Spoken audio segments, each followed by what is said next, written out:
Assalamualaikum warahmatullahi wabarakatuh. Selamat datang di video pembelajaran pada kali ini di pelajaran matematika minat vektor di kelas 10 dan semester 2. Perkenalkan, nama saya Hafizul Fikri Yuswan dari kelas X MIPA E absen 14. Insya Allah hari ini saya akan coba sharing sedikit ilmu tentang bab vektor di semester 2, yaitu pembelajaran 1 sampai 5. Nah, seperti yang teman-teman tahu, vektor ini bisa merupakan ilmu yang sangat mendalam. Kita bisa terus telusuri dan kita bisa pelajari sedikit-sedikit, dan semoga nanti di akhir pelajaran kita bisa paham mengenai apa itu vektor dan manfaat-manfaat vektor yang bisa kita lanjutkan di pelajaran matematika ini.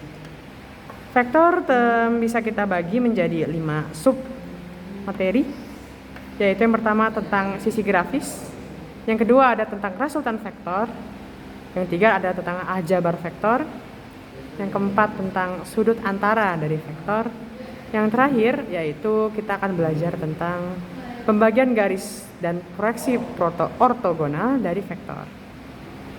Di bab yang pertama yaitu tentang grafis vektor. Nah, kita akan belajar nih apa sih sebenarnya definisi dari vektor itu sendiri. Yang kedua kita akan belajar notasinya, bagaimana cara kita menulis vektor.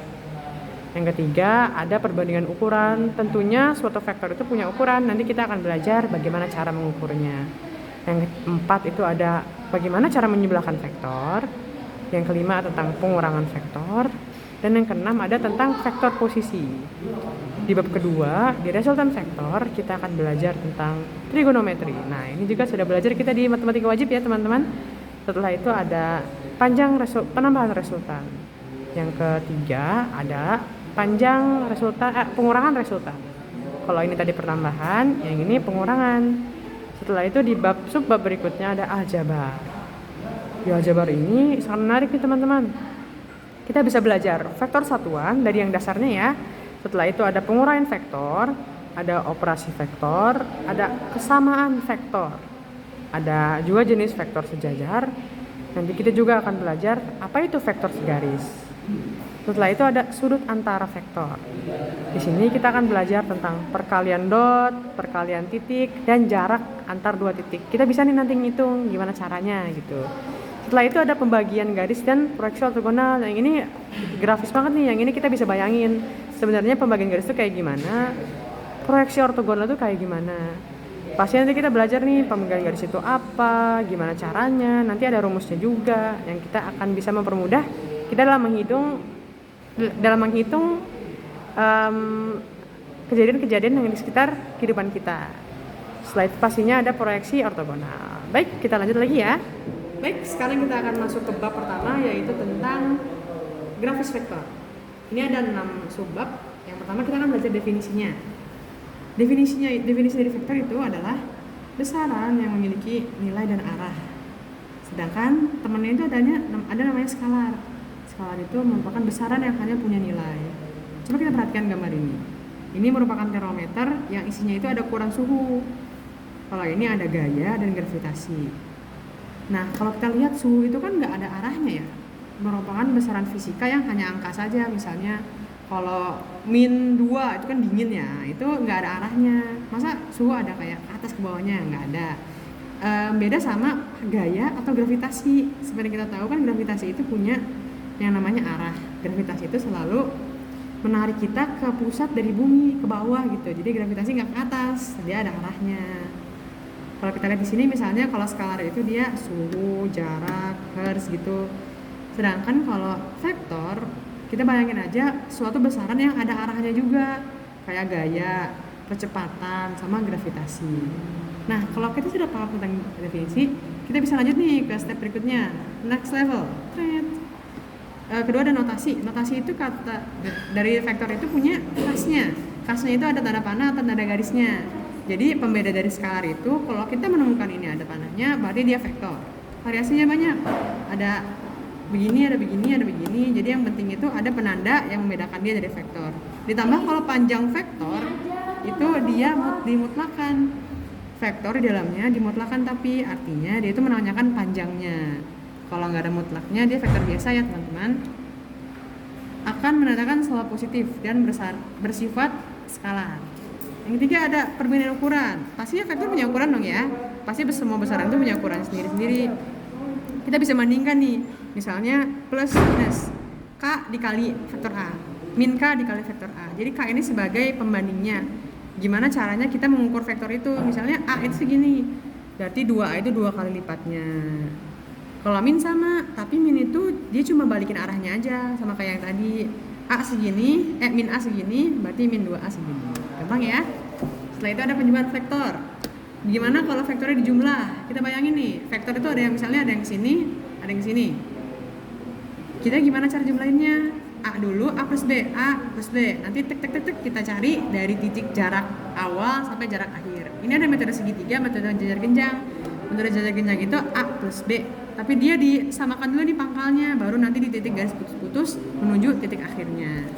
Setelah itu ada pengurangan vektor. Kalau tadi penjumlahan, pasti temennya ada pengurangan dong ya. Maka kalau misalnya vektor A dikurang vektor B, sedangkan vektor A itu kayak gini, vektor B itu kayak gini, kita bayangin ya. A itu gini. Harusnya kan kalau B dia gini ya, ke atas. Tapi karena dia min, ingat yang tadi, kalau min itu dia berubah arahnya aja, jadi gampang tinggal gitu. Berarti jarak akhirnya adalah di sini, gitu. Itulah vektor A dikurang vektor B. Setelah itu ada vektor posisi. Nah, vektor posisi itu akan memudahkan kita untuk membandingkan satu vektor atau menyambungkan satu vektor dengan vektor lainnya. Misalnya ini ada X sama Y, koordinat kartesius biasa ya. Ini ada vektor A, vektor B. Nah, ternyata mereka berdua ini titik pangkalnya sama. Berarti mereka punya hubungan tertentu. A dengan B, vektor AB adalah A sama B, titik-titiknya digabungin, gitu. Jadi AB adalah ujung A ke B. Jadi vektor B kita bisa ngitung nih, berarti akhirnya kan di B ya sama. Yang ini pakai jalur kiri, yang ini pakai jalur kanan, sama-sama ketemu di sini. Nah, jadi kita bisa simpulkan bahwa B ini sebenarnya ini plus ini kan. Nah, berarti kita bisa simpulkan lagi. Maka vektor AB adalah B dikurang A dengan syarat dia itu posisi awalnya sama, seperti itu. Oke, lanjut. Kita akan lanjut ke bab berikutnya, yaitu tentang resultan. Dalam belajar resultan kita wajib banget belajar yang namanya trigonometri. Kenapa? Karena dalam trigonometri itu kita bisa tahu kalau misalnya sisi ini diketahui, sisi ini berapa dari perbandingan sisi-sisi. Jadi misalnya gini, dalam trigonometri itu kan kita misalnya tadi resultan itu dia punya metode segitiga ya. Metode segitiga itu kan dia butuh yang namanya sisi-sisi yang belum diketahui. Nah, dari perbandingan ini kita bisa tahu kalau misalnya sisi A diketahui, kita bisa tahu sisi B dengan sudut yang telah diketahui gitu. Jadi besaran-besaran itu mereka kerjasama agar dapat hasil akhir yang bisa menjelaskan kejadian itu. Berarti misalnya gini, dalam trigonometri itu ada segitiga ya. Ada X, Y, R, dan alfa, cos alfa. Apa namanya? Sudut alfa. Ada yang namanya cos, sin, dan tan. Kalau cos itu dia sami, berarti X per R. Sin itu demi, berarti Y per R. Sedangkan tan itu sin per cos atau Y per X. Kalau cos kebalikannya sekan, sin kebalikannya kosekan, tan kebalikannya kotangan. Ini cuma istilah aja sih, yang akan mempermudah kita dalam membedakan perbandingan dari satu dengan yang lainnya. Ini adalah sudut-sudut istimewanya. Nah, kita bisa hafal nih untuk mempermudahkan kita mengerjakan soal. Misalnya ini 0, 4 tulis 30, 45, 60, 90. Jadi misalnya sin 0 setengah, setelah itu setengah akar 2, setengah akar 3, dan 1. Kalau cos kebalikannya aja, kalau tan itu tinggal sin per cos aja. Ini per ini sama dengan ini. Ini per ini sama dengan ini per ini sama dengan ini, dan seterusnya. Setelah itu ada tambahan nih, 37 sama 53. 3 per 5 dan 4 per 5 nanti dibalik aja. Setelah itu jadi berlaku nih identitasnya. Kalau sin pangkat 2 alfa plus cos pangkat 2 alfa itu akan sama dengan 1. Jadi kalau dipangkatin plus dipangkatin sama dengan 1. Tuh. Setelah itu ada resultan. Setelah kita tahu bahwa mereka itu ada trigonometrinya, kalau A itu kita ibaratkan punya panjang dan B juga punya panjang, maka A plus B itu resultan. Kayak tadi, ini kayak tadi tapi kita hitung. Kalau tadi kan kita belajar konsepnya aja ya, bahwa kalau A plus B itu gambarannya gini nih, kalau metode segitiga gini, metode jajar genjang itu gini. Kalau Kalau yang ini ada rumusnya nih, biar gampang. R sama dengan akar dari A kuadrat plus B kuadrat plus 2AB cos alpha. Kalau A kuadrat berarti vektor A dikali vektor A, nanti hasilnya skalar. Yang B kuadrat juga sama, B kuadrat dikali B kuadrat, B dikali vektor B dikali vektor B, nanti hasilnya sih skalar. Ditambah 2AB kali cos alpha. Seperti ini gambarannya. Set. Nanti kita bisa tahu nih panjang ini berapa, karena ini udah tahu, kita bisa identifikasi. Setelah itu kalau ada min pasti ada, kalau ada plus pasti ada min dong ya. Jadi kalau min itu cuma berubah cuma ininya aja. Rumusnya sama seperti tadi, ingat resultan, yaitu yang menghubungkan dua vektor A plus min B. Ya. Inilah resultannya sama. Tapi ini dikurang, kalau tadi ditambahkan, ini lebih panjang, ini lebih pendek kan ya? Panjang, pendek. Otomatis nanti dia sama A kuadrat plus B kuadrat, tapi min 2AB cos theta misalnya gitu. Oke. Baik, sekarang kita masuk ke yang ketiga, yaitu ada aljabar vektor. Aljabar itu memang sesuatu yang menarik ya, kadang bikin pusing, kadang bikin muntah, kadang seru. Yang pertama kita ada vektor satuan nih. Dalam bahasa vektor, kita itu kalau misalnya kita bergerak ke arah X, yaitu misalnya ke kanan, kita itu namanya I. Kalau ke atas dia J. Kalau ke serong itu dia Z. Dia K, sorry. Jadi untuk menggampangkan, vektor itu berisi I, J, dan K. Mau kita ke atas, mau kita ke samping, mau kita ke belakang, nanti akan dinotasikan dengan ini. Jadi kita akan mempermudah mengetahui dan mendeskripsikan gerak kita pada suatu bidang koordinat, misalnya seperti itu. Setelah itu ada penguraian vektor. Karena kita tadi udah bahas ya, kalau X itu I, Y itu J, Z itu K. Kalau 2 dimensi berarti I sama J-nya aja. Kalau 3 dimensi berarti ditambah K, yang tadi Z tadi. Jadi kita bisa nulis ini dengan dalam bentuk matriks A1, A2, A3. Kalau misalnya tidak diketahui berarti 0, misalnya 2I plus 3K. Berarti J-nya nggak ada kan, berarti dia 0, seperti itu. Yang ketiga ada operasi vektor. Setelah kita tahu tadi arti lambangnya apa aja, I itu apa, J itu apa, K itu apa, kita bisa nih operasikan vektor-vektornya. Misalnya A itu punya bla bla bla I plus bla bla bla J plus bla bla bla K. Jadi kayak gini ya, A1, A2, A3. Tapi ada syaratnya nih. Sama seperti kita belajar aljabar pada biasa, A harus sama A, B harus sama B, C harus sama C, nggak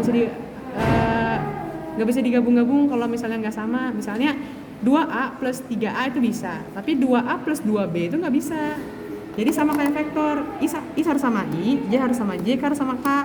Nanti hasilnya juga bakal kayak gini. Jadi A plus B menambah hanya komponen yang sama aja, jadi mereka nggak bisa ditambah secara langsung gitu, karena mereka udah beda komponen, beda arah juga kan tadi. Nah, sekarang lanjut, ada kesamaan vektor. Jika vektor A dan vektor B itu sama, otomatis komponen di dalamnya juga akan sama, karena mereka sepaket nih. I-nya berapa? Misalnya I-nya 1. Ini sini I-nya 1 juga. Ya kalau ini 2J, ini juga 2, jadi akan sama. Kalau misalnya A sama dengan B, berarti I1 sama IA sama dengan IB, JA sama dengan JB, KA sama dengan KB, seperti itu. Habis itu ada vektor sejajar. Agak beda nih sama yang tadi. Kalau vektor sejajar itu arahnya sama, tapi nilainya berbeda. Nah, berbeda nilainya. Jadi tinggal dibandingkan aja. Karena mereka arahnya udah sama, maka perbandingan antara I, J, dan K-nya juga akan selalu sama. Jadi cuma perkaliannya aja nih yang beda. Misalnya A itu setengah dari B, berarti A itu sama dengan setengah dikali B. Ngerti konsepnya ya? Jadi seperti itu saja. Terakhir itu vektor segaris. Ini kayak tadi, ini sejajar level up. Mereka udah sejajar digabung lagi. Jadi ada jarak antara AB, BC. Berarti kita bisa simpulkan dong, AC itu adalah AB dikali sesuatu. Karena tadi kita udah belajar bahwa kalau dia searah, dia komponennya perbandingan akan sama, cuman beda jumlahnya aja gitu, beda besar kecilnya aja. Jadi kita juga sudah belajar, AC itu berarti C min A, vektor C dikurang vektor A sama dengan K dikali vektor B dikurang vektor A. Jadi ini lebih bervariatif, lebih lengkap. Kita bisa nyari A-nya berapa, vektor B-nya berapa, vektor C-nya berapa. Di sini dikomprehensifkan menjadi seperti ini. Oke, lanjut ke sudut antar vektor. Yang keempat, yang pertama itu ada perkalian dot. Kita tadi sudah belajar kalau vektor ditambah gimana, dikurang gimana. Nah, sekarang gimana kalau dikali, vektornya jadi kayak gimana gitu. Nah, ketika dua vektor memulai di pangkal yang sama, setelah itu dikalikan, dia akan membentuk sebuah sudut kan ya. Kalau dia membentuk sebuah sudut, dia harus dikali cos alfa, karena dia akan memudahkan kita untuk mencari perbandingan antara A dan B. Seperti tadi kan, trigonometri itu sangat memudahkan kita untuk mencari vektor-vektor yang digabungkan, yang seperti membentuk segitiga, sudut segitiga. Sekarang kita bisa tulis bahwa vektor A dikali vektor B adalah panjang vektor A dikali panjang vektor B dikali cos alfa. Ya, ingat ya, jangan lupa cos alfanya, bukan hanya panjang dikali panjang, tapi kalau mereka membentuk sudut, kita harus kali cos alfanya. Berbeda hal dengan yang tidak ada sudutnya. Kalau diketahui itu sudut mereka berpisah, vektornya berpisah gitu, bukan kayak gini tapi kayak gini. Nah, dia itu akan A, vektor A dikali vektor B adalah, kita bisa uraikan dengan metode matriks dulu. Yang ini ketemu ini, yang ini ketemu ini, yang ini ketemu ini. Nanti ditambah A1 ketemu B1 plus B2 ketemu A2 plus A3 ketemu B3. Nanti hasilnya sama-sama akan skalar. Seperti itu. Lanjut ke perkalian titik. Nah, kalau kita udah tahu ya, kalau I itu punya arahnya sendiri, J punya arahnya sendiri, K punya arahnya sendiri juga. Coba teman-teman bayangin deh. Kalau I dikali I, itu kan searah ya. Sedangkan kalau kita lihat lagi rumus ini, dia pakai cos. Kalau searah itu berarti 0 derajat dong. Kalau cosnya 0 derajat, tadi kita udah belajar juga tentang sudut istimewa. Kalau cos 0 derajat itu akan 1. Jadi mau berapapun ini angkanya, mau 2, mau 1000, mau 100.000, itu akan tetap 1. Seperti itu. Habis itu ada, kecuali kalau cosnya 0 itu 1 bisa berubah ya, karena dia tergantung sudutnya. Kalau ini tegak lurus, I dikali J misalnya. Kalau I kan ke samping, J ke atas misalnya. Jadi mereka membentuk cos 90 derajat. Mau berapapun angkanya, yang ini akan 0. Misalnya I-nya berapa, J-nya berapa, tidak akan berpengaruh. Beda sama yang ini, tadi koreksi sedikit, ini akan berubah karena dia hanya 1 gitu. Yang ini tidak akan pernah berubah, kan selalu 0 karena dia 90 derajat. Seperti itu. Itu adalah konsep yang uniknya.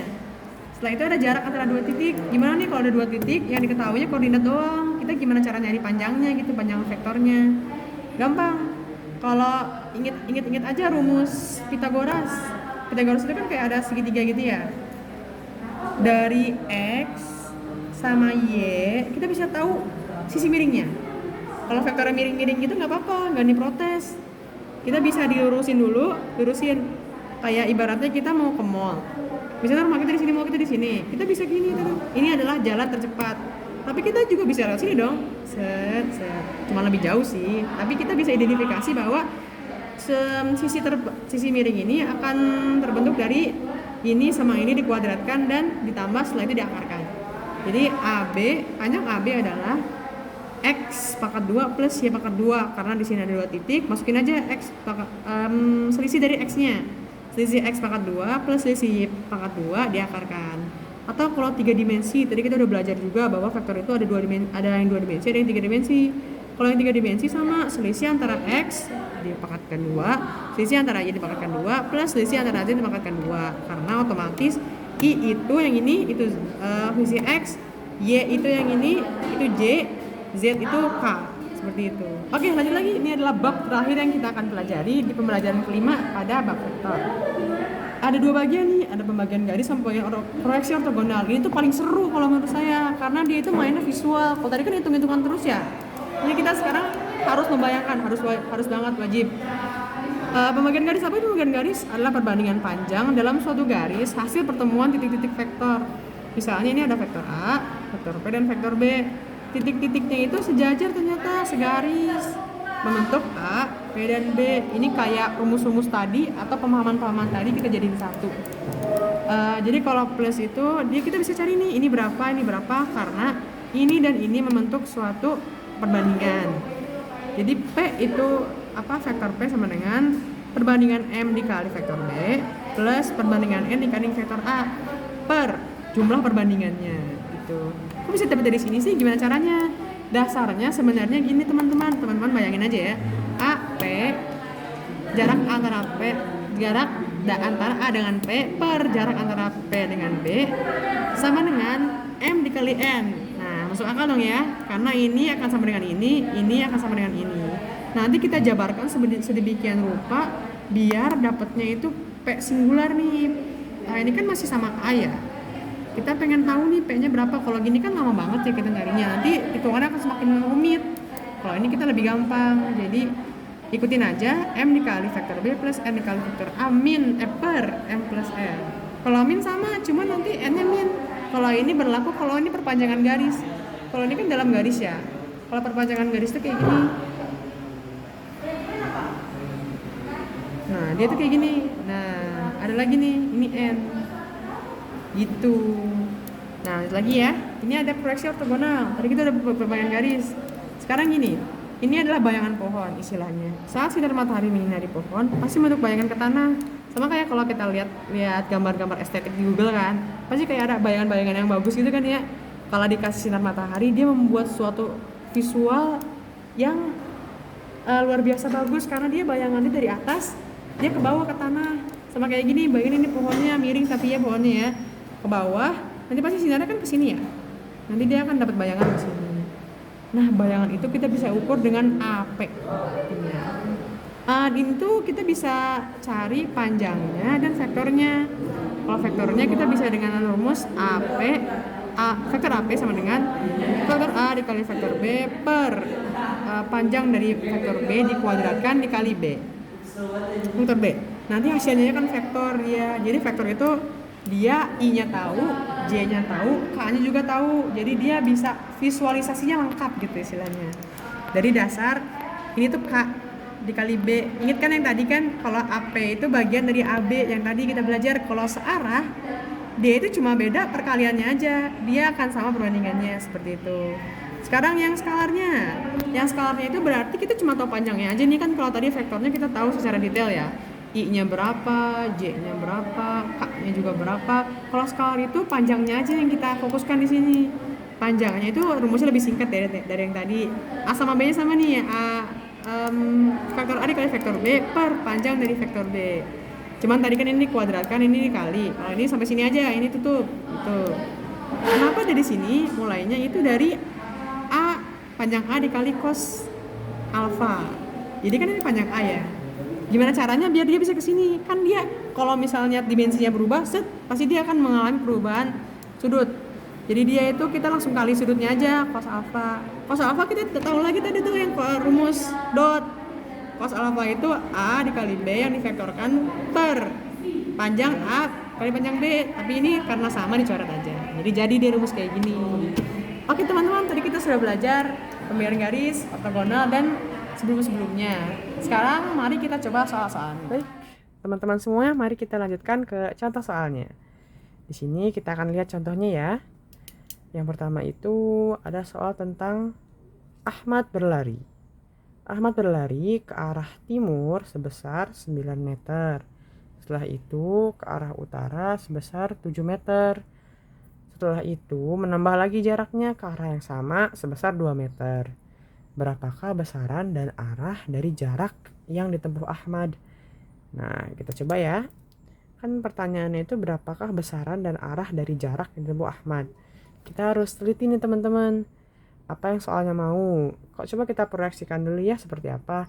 Misalnya Ahmad berlari ke timur itu kan misalnya ini timur, ini utara, ini selatan, ini barat.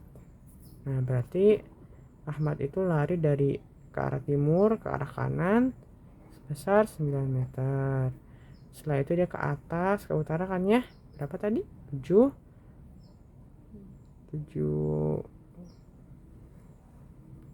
ditambah lagi 2. Nah, kita lihat apa yang ditanya. Yang ditanya adalah jaraknya, besar dan arah. Ingat kalau jarak beda dengan perpindahan ya. Bentar. Kita kasih titik-titik dulu. Nah, kalau jarak itu dari sini ke sini namanya jarak.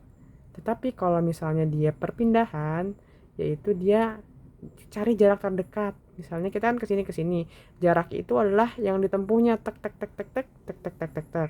Kalau perpindahan itu adalah berapa sih secara matematika dia berpindahnya dari suatu titik awal ke titik akhir. Jadi dia nggak peduli tuh dia mau lewat mana, mau muter-muter dulu.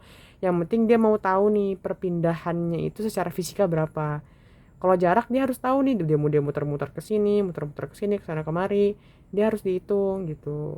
Nah, kita perhatikan lagi besarannya jarak. Kita hitung ya. Kan kalau jarak itu dia ngikutin ya, 9 tambah 7 tambah, berarti besar jarak itu 9 meter. Oh ya, ditambah 7 meter tambah 2 meter. Berapa? 9 tambah 2 11 tambah 7 18 meter. Ingat, dia tanya juga arahnya.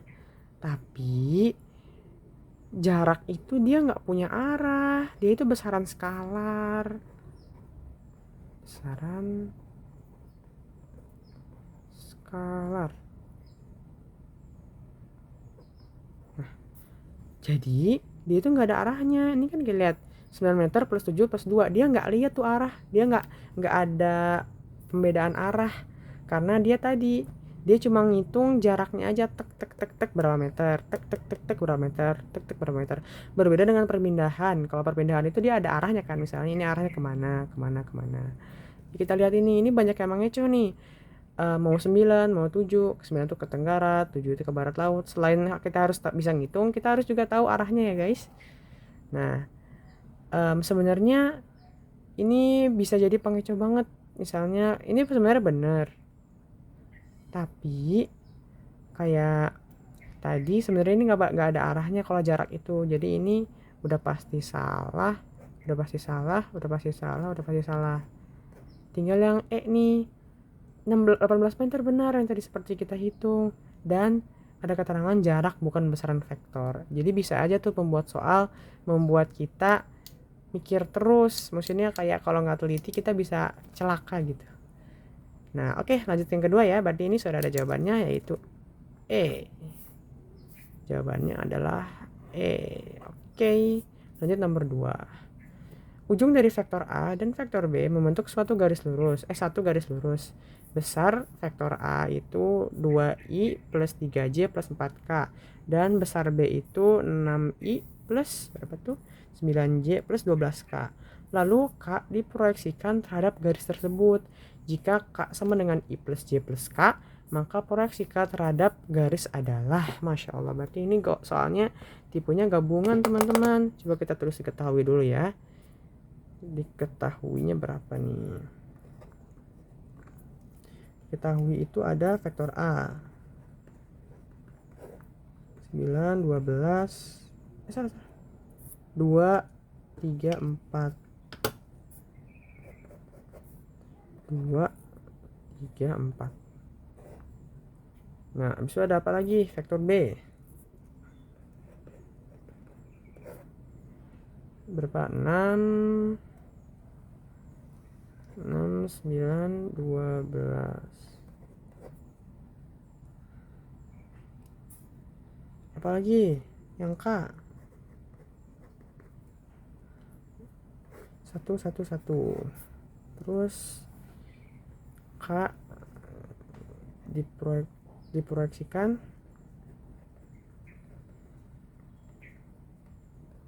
terhadap, berarti kalau gabungannya itu bisa kita tulis gini teman-teman.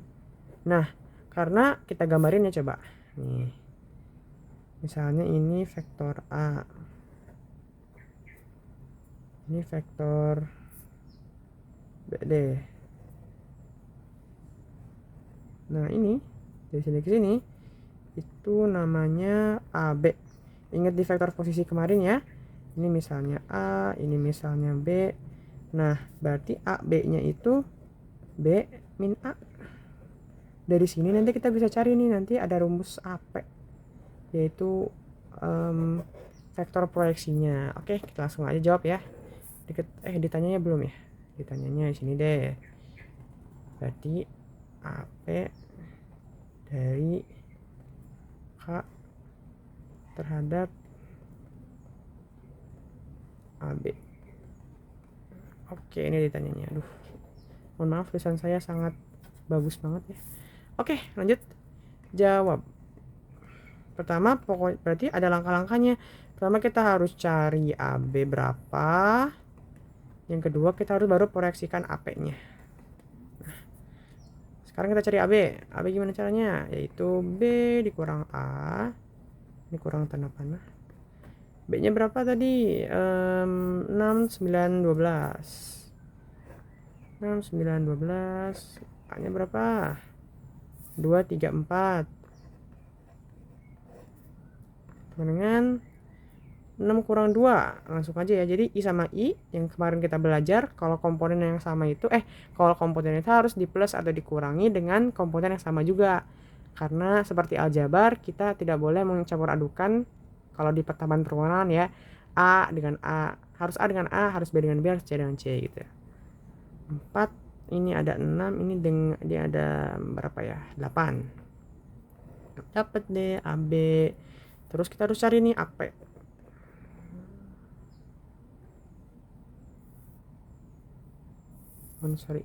Proyeksi. Udah deh. Berarti tanya proyeksi vektornya. Berarti gini caranya. A dikali vektor B per ininya vektor B panjang vektor B pangkat 2 dikali vektor B. Kita mempermisalkan, misalkan K itu tadi kan dari K terhadap AB. K itu A deh, AB itu B. K-nya berapa tadi? 1, 1, 1. Berarti ini vektor K dikali vektor AB per panjang AB. Salah. Pangkat 2 dikali AB. Nah, lanjut lagi. Singkat cerita, kalau kita lihat ini tadi K-nya mana sih? Oh ini. K-nya 1, 1, 1. Berarti kalau dikali gini. 1, 1, 1 dikali AB-nya tadi berapa? 4, 6, 8. Berarti dia itu bisa kayak gini. Nggak usah deh, langsung aja skalar. Berarti 4 ditambah 6 ditambah 8 per panjang AB berapa? Karena ini harusnya kan panjangnya itu diakarin ya, tapi karena ada ini jadi nggak usah diakarin aja, langsung aja 4 kuadrat plus iya bener 6 kuadrat plus 8 kuadrat dikali vektornya, vektor AB berapa? 4, 6, 8. Angkanya bagus banget ya, Masya Allah. Oke, 10, 18. Ini jadi 16. Kurang panjang. 16 ditambah 36 ditambah berapa ya? 64 kali 4, 6, 8. Oke. Tunggu dulu deh berapa ini. Sini aja. 64 16 36 14 7 8 ditambah 3 11. Berarti jadinya 8 per 14 dikali ini. Oke, ada di belakang ya. 8 per 114 dikali berapa tadi? 6, 8 68 468 Oke, ini bisa kita samakan dulu deh. Ini jadi 4, ini jadi 5, 14 bagi 2 7. Oke, udah, berarti 4, 6, 8. Langsung aja. Berarti ini teh proyeksinya itu ada 4 kali 4 16 per 57. Ini ada 4 kali 6 itu kan 24 ya, 24 per 57. Ini ada 4 kali 8 itu 32 per 57. Jadi hasil proyeksi vektor proyeksinya adalah, jadi kayak misalnya kalau kita ada ini A B. Nah ini nih faktor proyeksinya. Berarti ini tuh ini A nya itu sama dengan K, dimana A B nya itu sama dimana A B sama dengan B. Jadi ini sama ini kita substitusikan sama yang kita tadi ketahui. Jadi posisinya sama, cuman dia strukturalnya sama, cuman dia beda namanya aja. Jadi hasil akhirnya adalah vektor AP dari K terhadap AB adalah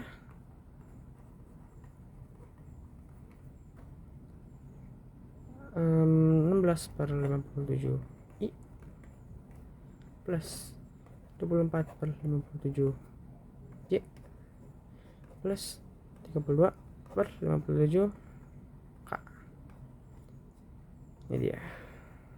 Ini dalam bentuk itunya apa? Matematisnya ini dalam bentuk matriksnya. Oke, alhamdulillahirobbilalamin. Kita sudah selesai dari pembahasan sampai contoh soal. Semoga ini bisa membawa berkah dan manfaat untuk kita semuanya. Mohon maaf bila banyak kata-kata yang kurang berkenan atau pemahaman yang yang kurang jelas. Terima kasih. Semoga kita semua bisa belajar lagi nanti dan bisa semangat terus. Amin. Assalamualaikum warahmatullahi wabarakatuh.